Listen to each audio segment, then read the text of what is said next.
Prize भी दिया, Jeffrey Hinton वगैरह, वो लोग ये मानते हैं कि नहीं, इससे तो ह्यूमन सोसाइटी को एक एग्जिस्टेंशियल थ्रेट है। वो ये मान रहे हैं कि ये 5-6 साल में होने वाला है, लेकिन वो ये भी कह रहे हैं कि इससे हो सकता है कि वो ह्यूमैनिटी को ख़त्म कर दे आर्टिफिशियल इंटेलिजेंस, ये कह रहे हैं। मेरा मानना बिल्कुल उल्टा है, और मैंने इस पर 2 लेख लिखे हैं, एक लेख अभी मैं लिख रहा हूँ।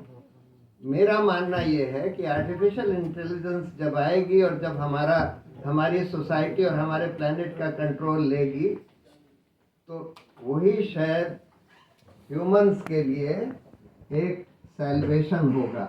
क्योंकि ये इस तरह के लोग जो हैं, जो सिर्फ अपना भला चाहते हैं, सत्ता में रहना चाहते हैं, मोदी ट्रंप जैसे लोग, इन लोगों को सत्ता से हटाया जाएगा। और जो रियल इंटेलिजेंस होती है ना, देखिए असल में हो ये गया है कि हमारे सब के अंदर इमोशंस होते हैं। कुछ लोगों में नेगेटिव इमोशंस ज़्यादा भरे होते हैं, जैसे मोदी ट्रंप जैसे लोगों में, वो जो चाहते हैं, उनके इमोशंस जो हैं सिर्फ सत्ता में रहने का भूख है उनको, कि हम तानाशाह बने रहें, हमारा खुद का भी नुकसान हो उससे हमको कोई परवाह नहीं, लेकिन हम सत्ता में बने रहें। इस तरह के नेगेटिव इमोशंस उनके अंदर होते हैं। और अनफॉर्चुनेटली वही लोग, हमारा जो एवोल्यूशनरी सोशियोलॉजी ऑफ पावर है, उसमें वही लोग पावर में, सत्ता में आ जाते हैं। लेकिन आर्टिफिशियल जो ट्रू इंटेलिजेंस होती है वो इस तरह से नहीं सोचती। जो जना सचमुच इंटेलिजेंट होता है वो इस तरह से नहीं सोचता है। तो इसलिए मेरा मानना ये है कि जब artificial intelligence, artificial super intelligence हमारी सोसाइटी और हमारे प्लैनेट पर काबिज हो जाएगी, तो उससे चीज़ें बहुत बेहतर होंगी। और यूनिवर्सल बेसिक इनकम तो पक्का आ जाएगी, जिसमें सबको उतना पैसा ज़रूर मिलेगा जिससे आप बिल्कुल कंफर्टेबली, हर एक आदमी कंफर्टेबली रह सके। तो खैर ये तो एक अलग चीज़ है। मैं आप लोगों को सिर्फ सचेत करना चाहता था, क्योंकि बहुत सारे लोग ये समझ नहीं रहे हैं कि आज ये हो क्या रहा है, कहाँ ये टेक्नोलॉजी जा रही है। मैं इसको बहुत क्लोजली फॉलो कर रहा हूँ, इसलिए मैं बताना चाहता था। लेकिन खैर वो हमारे ना तो कंट्रोल में है, ना हम उसके बारे में कुछ कर सकते हैं।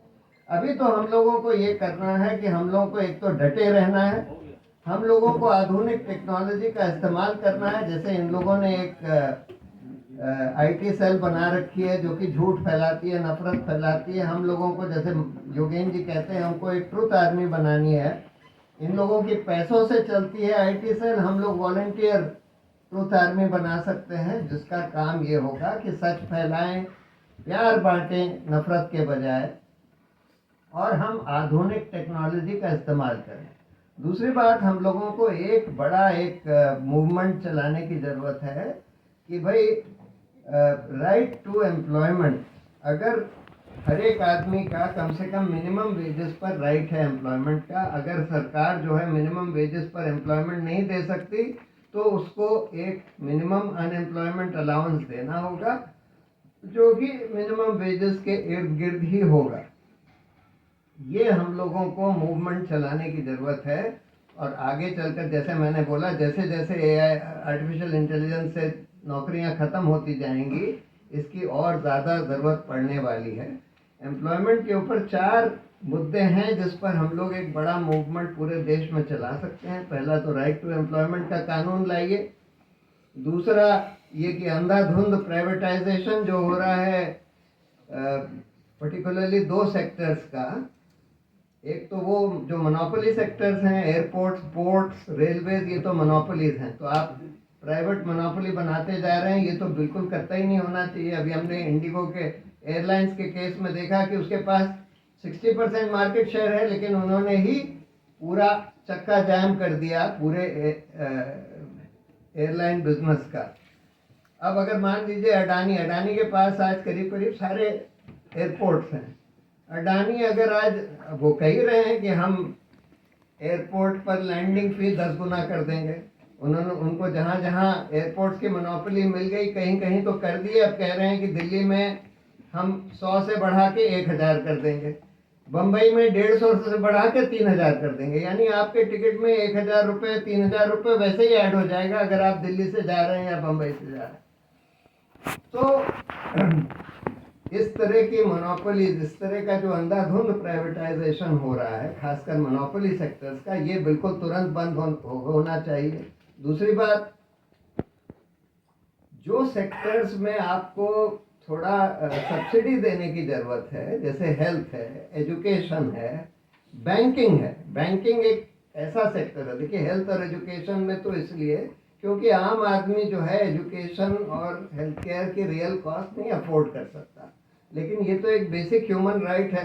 तो इसलिए सरकार को ये मैं नहीं कह रहा कि एजुकेशन और हेल्थ में प्राइवेट सेक्टर नहीं होना चाहिए, मैं ये कह रहा हूँ कि हेल्थ और एजुकेशन में सरकार को कमांडिंग हाइट्स ऑक्यूपाई करने चाहिए हेल्थ और एजुकेशन के सेक्टर में।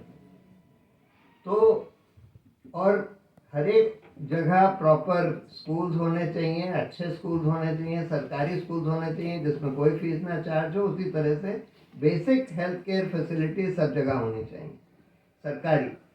दूसरी बात, जिन सेक्टर्स में जैसे बैंकिंग है, बैंकिंग में ये है कि आप जो गरीब किसान है, रेडी पटरी वाला है, उसको आप लोन देते हैं, चाहे आपको पता नहीं है कि पैसा वापस कर पाएगा कि नहीं कर पाएगा, आप रिस्क लेकर देते हैं, वो देने की ज़रूरत है। और उसके लिए प्राइवेट बैंक्स नहीं करेंगे, वो सरकारी बैंक ही करेंगे। अभी तो खैर बैंक्स में बहुत ज़्यादा भ्रष्टाचार हो गया है, बड़े बड़े जो करोड़पति हैं उनको खूब लोन दिया जा रहा है, वो पैसे ले लेके भाग रहे हैं, लाखों करोड़ रुपया इस तरह से लेकर भाग गए। लेकिन आपको पब्लिक सेक्टर को ठीक करना है, ईमानदार करना है, और उसका अंधाधुंध प्राइवेटाइजेशन नहीं करना। ये लोग कहते हैं कि क्योंकि पब्लिक सेक्टर में भ्रष्टाचार हो गया इसलिए हम प्राइवेटाइज कर देंगे। अरे ये कोई बात थोड़ी हुई, भ्रष्टाचार हो गया है तो उसको ठीक करिए, लेकिन उसका ये मतलब नहीं है कि आप प्राइवेटाइज कर देंगे। सो दूसरा ये हुआ कि अंधाधुंध प्राइवेटाइजेशन ना हो। तीसरा ये कि ये जो आज एक नया ट्रेंड चल गया है कि सारे परमानेंट जॉब्स को भी कॉन्ट्रैक्ट पर दो, जिससे आप बहुत कम पैसे देते हैं, रेगुलर पैसे नहीं देते। ये कॉन्ट्रैक्चुअलाइजेशन ख़त्म होना चाहिए। परमानेंट जॉब्स में जो परमानेंट नेचर के नौकरियां हैं वो ख़त्म होना चाहिए। और चौथी बात, इतने सारे 1 करोड़ से ज़्यादा सरकारी पद पड़े हैं, उनको तुरंत भरना चाहिए।